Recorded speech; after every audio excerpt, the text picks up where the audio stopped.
you've been avoiding and that I've been threatening to ask, and you've hinted that you would handle it one day, and that is the question of really what is a sonata. We've heard 3-movement sonatas. We have a 4-movement sonata today, and there are some 2-movement sonatas. What exactly is the form all about? I'm just not prepared to handle that question, seriously. Still. It takes so much energy that I'm not, I don't have it available. And it's such a complicated question. What is the sonata? It's an idea. Is the Schubert sonata the same as the Schumann sonata? Is the Brahms F minor the same as the Haydn sonata? Is the Carl Philipp Emanuel the same as the Liszt sonata? Well, there's a certain intellectual idea behind the concept, and then it becomes something personal, as all form must, to accommodate the composer's ideas.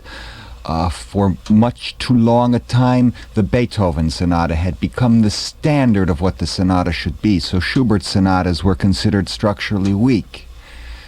Now, this got Schubert in trouble because it didn't have any performances for the poor man. Now we have Schubert sonatas almost rivaling on programs the Beethoven sonatas. Well, the sonata itself wasn't defined until after Schubert's death, which took place 18 months before Beethoven's death. So this question is such a difficult one. It's an idea. And certainly the thing to say is that the first movement of the 3-movement or the 4-movement or this 2-movement sonata concept is your sonata allegro form. And then it has a psychological unity, either sometimes with the scherzo or in Haydn with the minuet. Sometimes Beethoven uses a set of variations. It's a long time cycle. It's one of the great ideas in abstract music. And as such, it has within it the aspiration of starting here and ending 30 minutes later. This was unheard of in music before instruments like the piano were made available, because music was tied to the word. Now, it just so happens that the sonata now, number 11, which comes in 1802, 3 years after the sonata we heard as Opus 14. He had not composed the piano sonata, obviously, for a while, 3 years.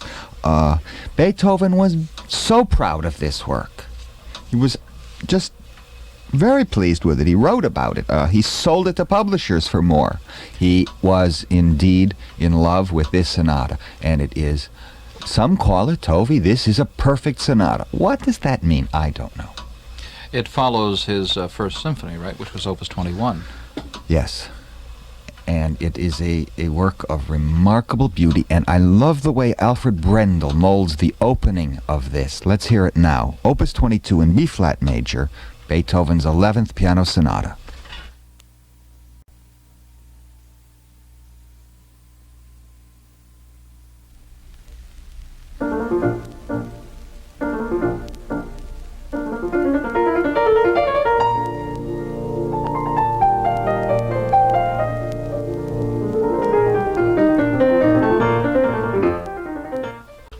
Let's hear that again, Matt. I absolutely love the way he soars to that opening. It's just perfect.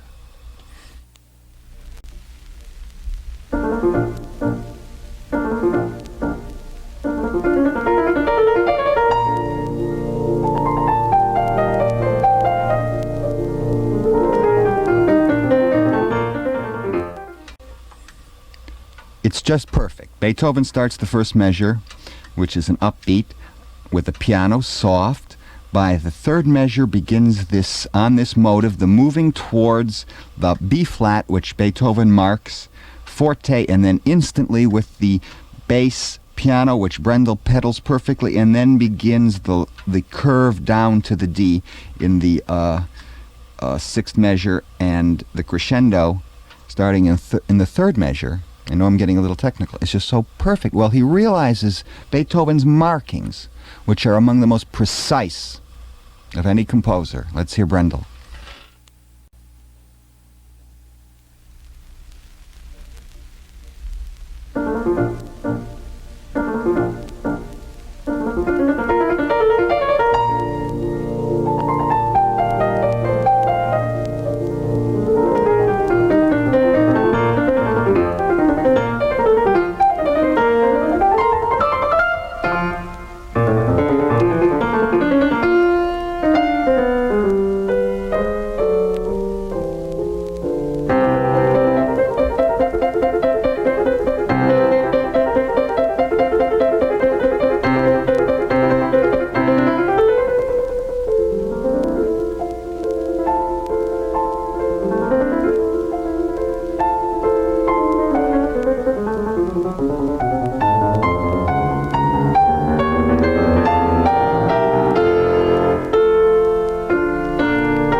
glorious, Mr. Brendel. I'm telling you, you found the tempo. Allegro con brio is the marking.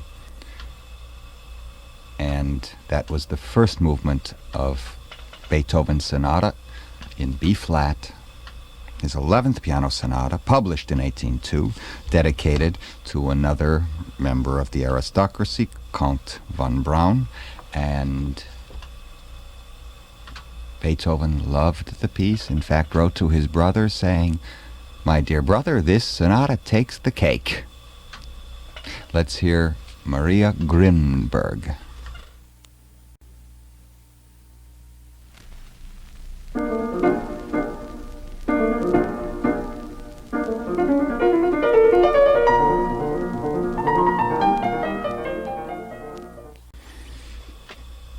Let's hear Ms. Grinberg again.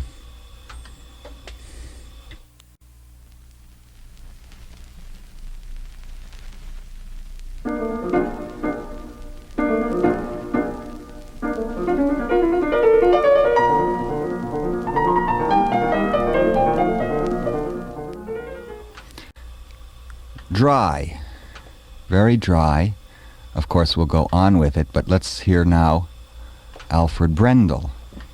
I have bought recordings, and this one I did buy because of that purple passage. The way he plays it is just, it sets it off, and he never stops.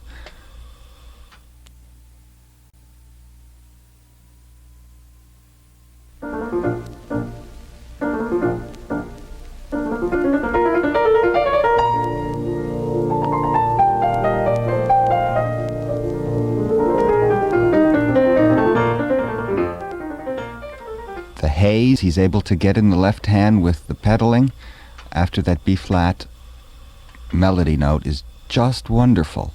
Grinberg is drier. Let's hear how she plays the rest of the sonata.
Maria Grinberg in the first movement of the Sonata Opus 22 in B-flat. A good performance, nothing more. Ah, you brought in Sviatoslav Richter, didn't you? Thank you. Thank you. Let's hear him.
Richter is a major artist. Very go ahead good. and say it. Very good. I liked it very much. I wish he had not smashed that B flat and ruined that opening. Of course, I'm obsessed with the opening of the sonata. Well, there is that part there where almost a jal is required, and you're right. Brendel has it. I don't know Yes. what it is. There's a certain amount of anticipation. It pulls at the heart almost. The heartstring, yeah. Brendel has that, and he continues, and it's just perfect. I think it's one of the finest performances we've yet heard. Czerny was, of course, a child hater because of his 7,000 etudes, scholastic bread and butter for generations of students. He was Beethoven's greatest student, and Czerny should not really be dishonored. He was a major force in the early 19th century. He studied with Beethoven from his 10th year till about the 14th year. Very good friends with the Czerny family, who were a comfortable family, and Beethoven liked to come there because there was no strife, and most of the time he was around aristocrats, and he felt uncomfortable, although they were very helpful to him, as perhaps to no other composer, not even Haydn. Of course, Haydn lived in a generation earlier where there was more of an institutional patronage of the aristocracy. Esterhazy would give him an orchestra and so forth. But Haydn was a servant, and we must remember that until Beethoven's time, the musician was a social inferior, and not with Beethoven. He demanded equality with the wealthy. Was it only equality, or did he demand a superior status, really? Well, I think he took the position that he was a great man, but he went overboard with it to achieve a social equality, and Haydn could not have that. Haydn had to wear the specific garb, a certain outfit, the right buckles, everything on his shoes. So even there, the generation from Haydn's birth, 1732, to Beethoven's 1770, Mozart was already feeling restless with that form of patronage, and he was born in 1756. So think of from Beethoven's day, 1800, to 1830, till that year. Well, what a difference in the world. 90% of all the inventions that we know came from 1800 till now. So Beethoven we can't picture with his wig and buckled shoes and kowtowing to a prince or anyone, and he refused to. How about of course, Schubert? all the Congress of Vienna, where they were, after Napoleon's bit, they were dividing Europe up again. This all took place in Vienna, and the whole world is now politically changing as well. How about Schubert? How did he adapt to this? Schubert, a total dropout. He No avoided the official question. position, absolutely. No help from the aristocracy here. Again, this is one generation now after Beethoven, although he dies only 18 months after in 1828 and is a pallbearer of Beethoven's. But he's the first romantic, not in his symphonies and his sonatas, where he's still part of the great idea that stemmed from Viennese classicism, but in the songs and the small piano pieces. He's this transitional master who is a total dropout. No prince is helping him out. He's a bohemian. He lives off the bounty of his friends. He was a school teacher at his father's school. He gives that up. He can't stand teaching. He just has a very good time. Beer at night.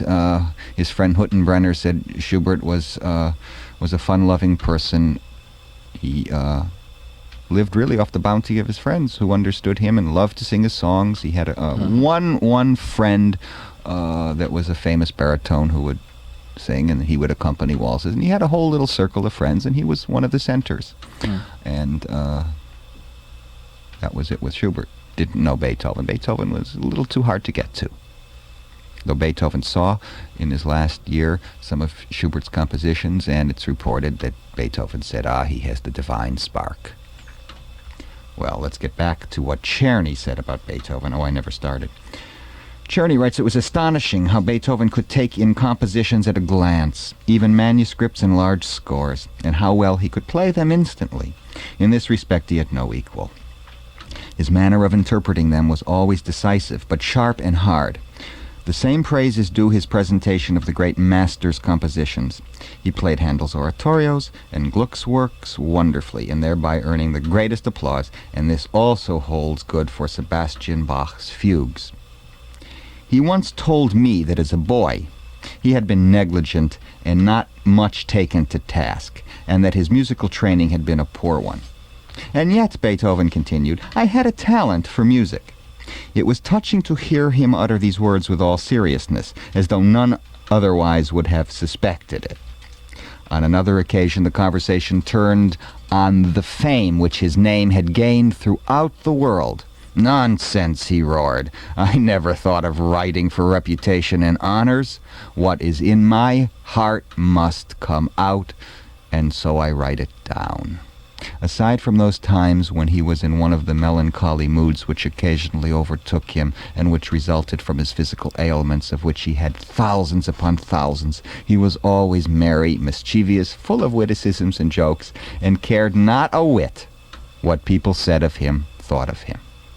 His improvisation was brilliant beyond all thoughts, and astonishing in the extreme, and no matter in what company he might be, he knew how to make such an impression on every listener that frequently there was not a dry eye, while many broke out into loud sobs.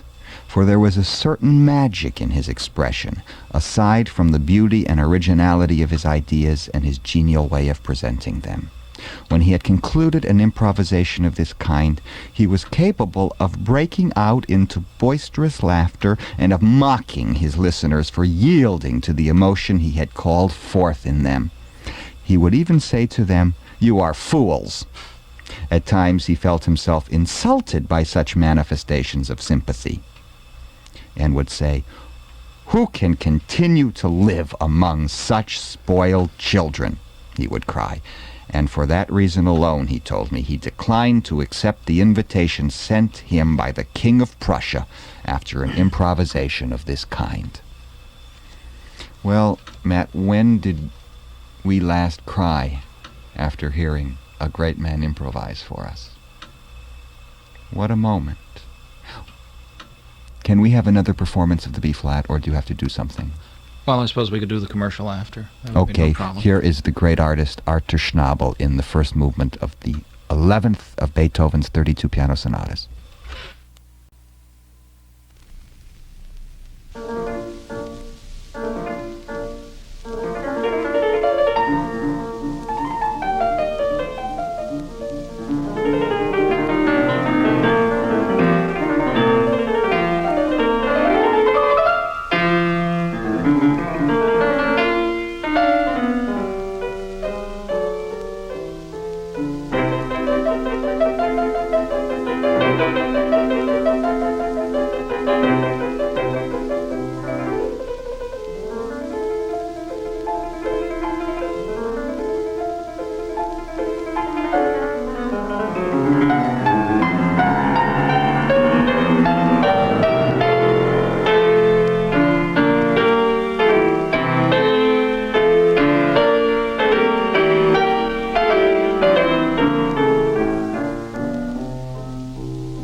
Archer Schnabel in the first movement of Opus 22, the B-flat Sonata, the 11th.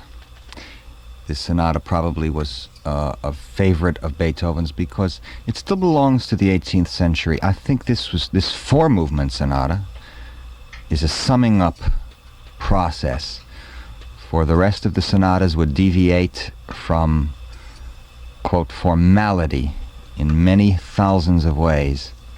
And once the 18th century was over, Beethoven's heart was never in it again. We'll return with a roused performance of the B-flat sonata right after these messages. Taking the cake, as Beethoven said of this sonata in a letter to his brother. He also said this sonata is in apple pie order. And I think this was the work that really ends his first period, in the piano sonatas at least. Claudio Arrau, always interesting, always original, is the next artist.